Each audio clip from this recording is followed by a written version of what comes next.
Ielts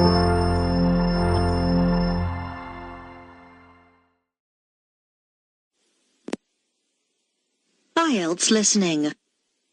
You will hear a number of different recordings, and you will have to answer questions on what you hear. There will be time for you to read the instructions and questions, and you will have a chance to check your work.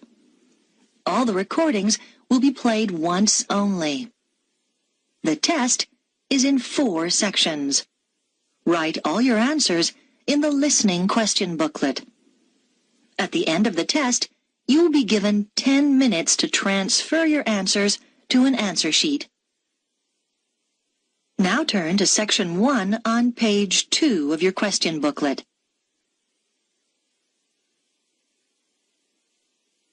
Section 1. You will hear a man inquiring about joining a wildlife conservation society. First, you have some time to look at questions 1 to 6 on page 2.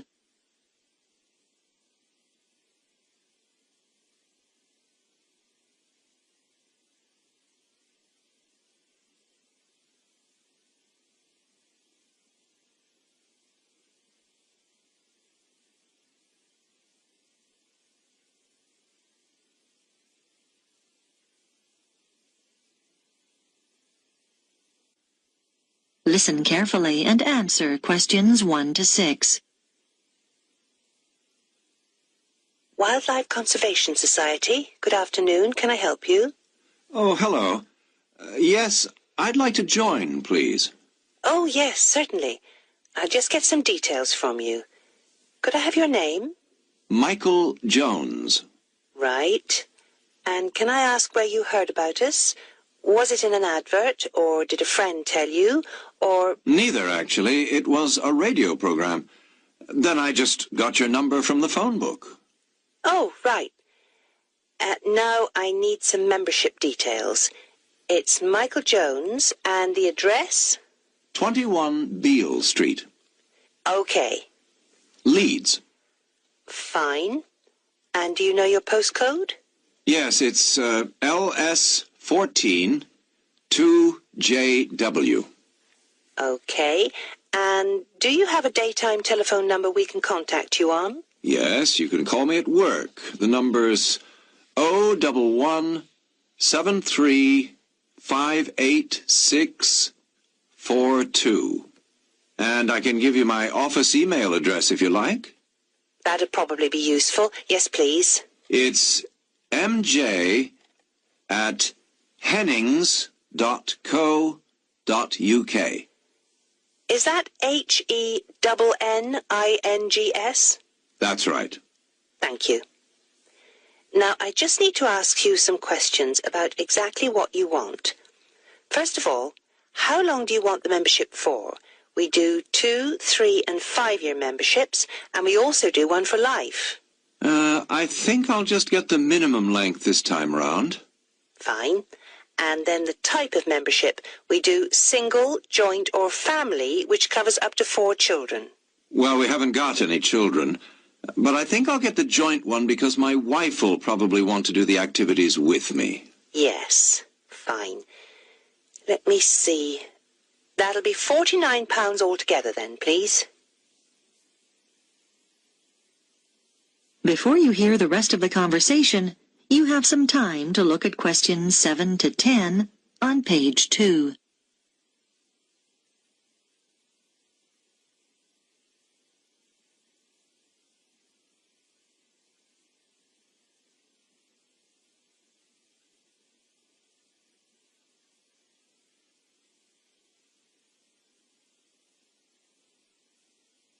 Now listen and answer questions 7 to 10. How would you like to pay? By direct debit? No problem. I just need your bank details. Can you give me the name first? It's the Union Bank. And now I've got your name, but I need your account number. 01059612. Okay. When would you like to start payment? Next month, on the 1st of October, or... Can you make it the 15th instead? No problem. The membership will begin then too. Is that all right? That's fine. I'll just give you a reference number in case there's any problem. Have you got a pen? Yes. It's JYZ37. And we'll be sending you an information pack within a few days. Is there anything else? Oh, yes. Could you send me an additional one? I've got a friend who's very interested. Certainly, no problem. I'll make a note of that. There's also a video we can send you if you like. There's no charge. Yes, please. That'll be great. That is the end of Section 1. You now have half a minute to check your answers.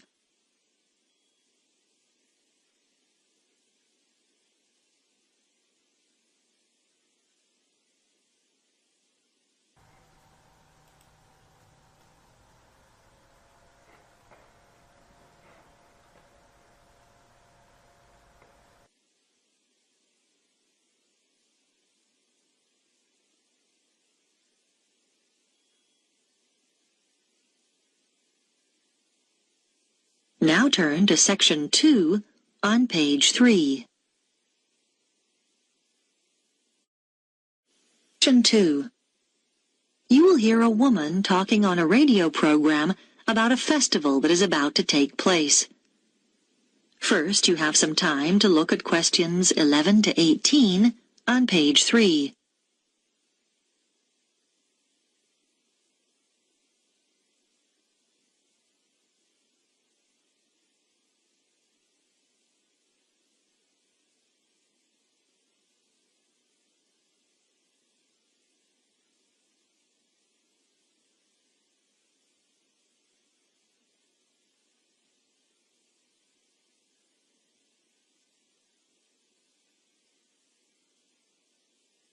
Now listen carefully and answer questions 11 to 18.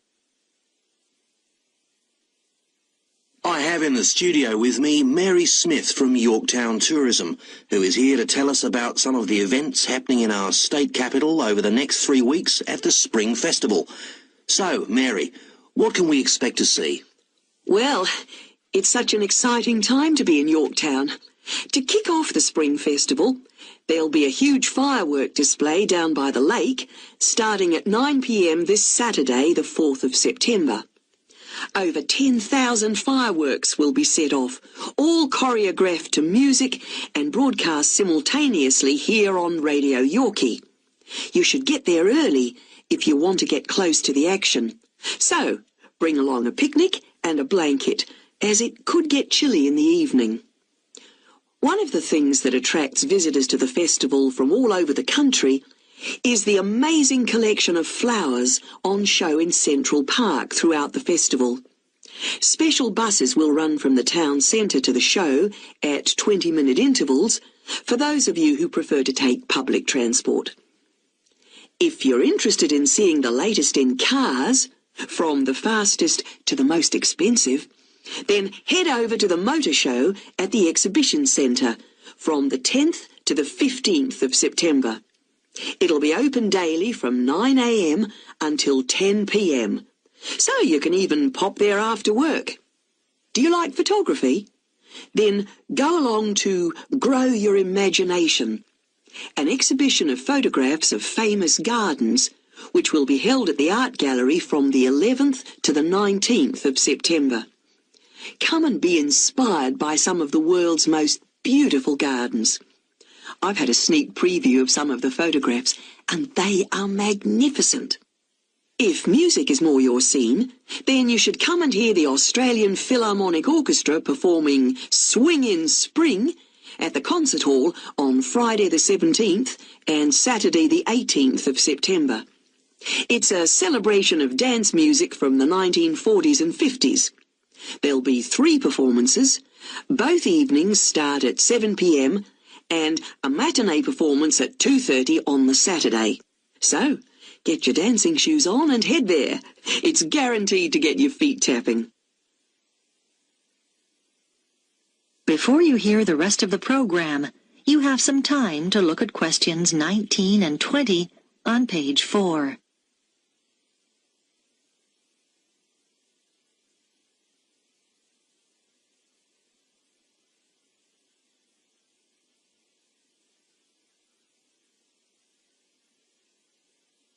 Now listen and answer questions 19 and 20. Those are just a few of the attractions on offer.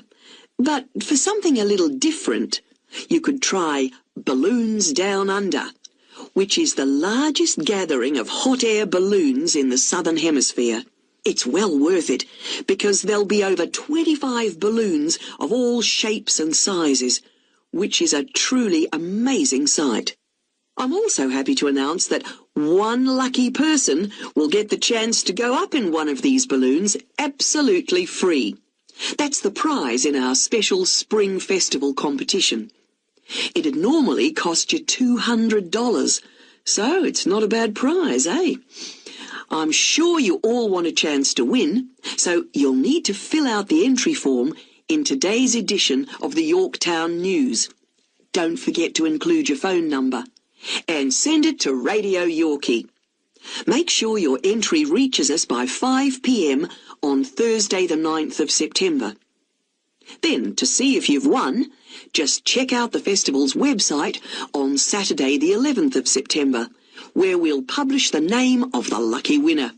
It's such a fantastic prize, so hurry up and get your entry in. So, there you have it. Just a few of the special events happening here in Yorktown over the Spring Festival. And if you'd like any more details about the festival... That is the end of Section 2. You now have half a minute to check your answers.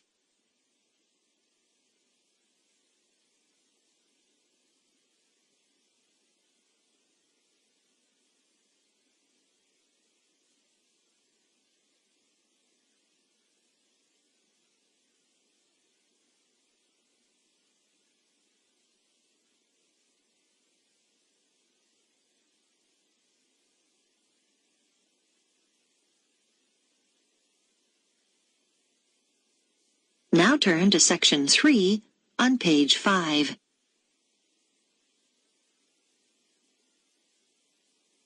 Section 3. You'll hear a student called Paul talking to a tutor about a course he is thinking of doing. First, you have some time to look at questions 21 to 25 on page 5.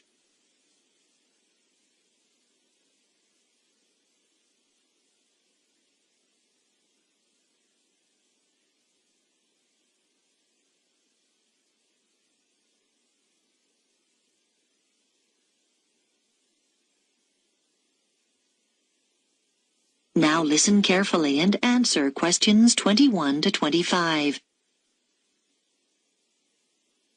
Good morning. Come in. You're Paul, are you? Yes, I spoke to you on the phone. Yes. Have a seat.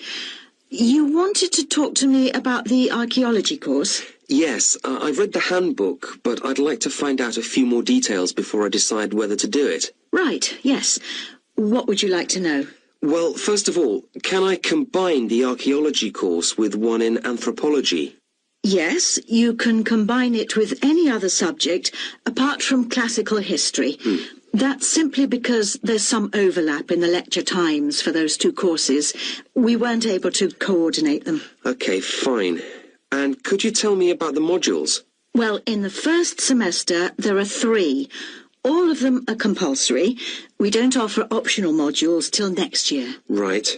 The first one focuses on what can be learned from specific artifacts, such as pottery and stone tools. It's called Object Matters, and it's taught by Dr. Morris. Is that... how is the module presented? I mean, is it lectures? We refer to the means of presentation as the learning method, and in this case, it's lectures integrated with practical sessions, so it's a mixture. What about the content? I suppose we'll be looking at different kinds of archaeological remains and how to date them and so on. To some extent, but the module is basically about processes. First of all, recording material, then classification, then interpretation of the data. That's how archaeologists draw conclusions about their findings. And finally, display. Is that okay? I think so. Yes, thanks. One other thing. How is the module assessed? Is there an exam? No, it's all based on coursework.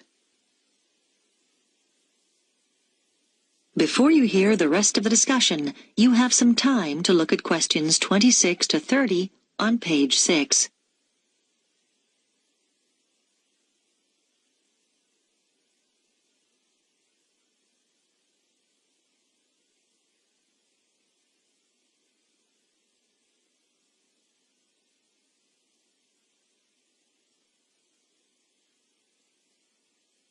Now listen and answer questions 26 to 30. Okay. And the second module, that's the one called Towns and Cities, is taught by our department head, Professor Elliott. And, as the name suggests, the module's about the origins of built environments and how they developed. That's mainly factual then, I suppose. It is really. And for that reason, the assessment's by examination. But you may be pleased to know it's an oral rather than a written exam, and... It sounds a bit scary. Most of our students find they actually enjoy it, so don't worry too much. Okay. And then the title of the third module is Method and Science. And in that, Dr. Thompson will be introducing you to the standard techniques used in archaeological fieldwork and analysis. Things like excavating and dating. What about the learning method for this module? Are there any lectures, or is it all laboratory work? Oh, it's half lab work and half seminars. There aren't any lectures. Then, right at the end of the module, you'll take part in a site survey. The date for that is week beginning the 10th of March, but I can't tell you the location yet. That'll be announced later. But I think you'll find it very useful. Yes, I know someone who went on that last. That is the end of section 3. You now have half a minute to check your answers.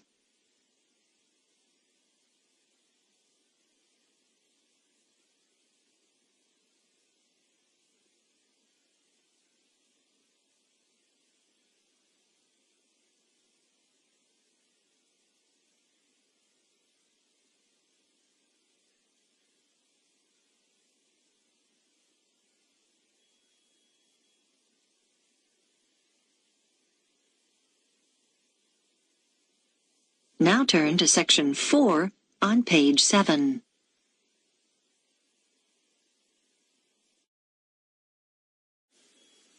Section 4. You will hear a talk about the effects of our digital world on young people. First, you have some time to look at questions 31 to 40 on pages 7 and 8.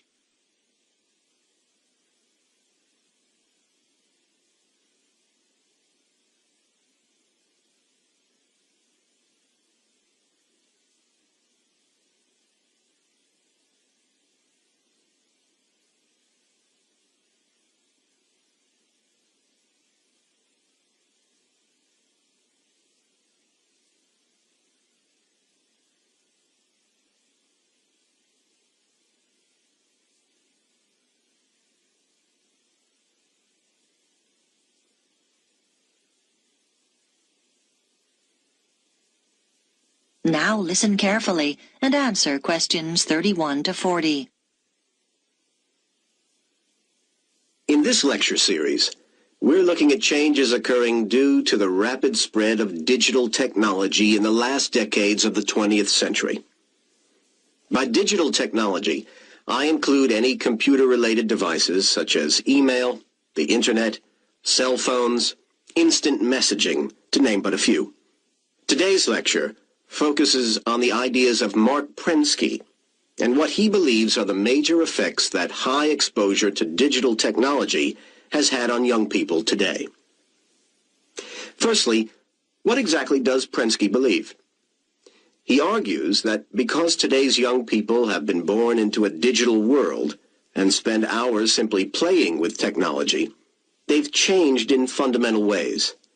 He believes they're evolving differently, and as a result, process information differently from previous generations.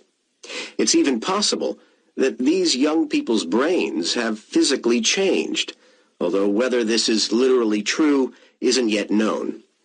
Nor does Prensky go quite this far. Prensky divides people into digital natives and digital immigrants. Today's young people are the digital natives, and they belong in this new digital age because they were born into it and grew up as native speakers of the digital language of computer technology, whereas digital immigrants are those born in the generations before the digital age. Just as those who learn a second language often retain their foreign accent, the immigrants are usually, in varying degrees, not quite as effective at speaking the digital language as the natives are. For example, they're more comfortable finding phone numbers using a phone book or looking up information in an encyclopedia, rather than using the Internet as a primary source of information. Prensky calls this the digital accent. Another example of the digital accent is scanning a manual for a computer program rather than assuming the program itself will teach you how to use it. Basically, people with a digital accent have never really stopped relying on their original non-digital means of sourcing information. They prefer doing things as they've always done them without typing something into a computer.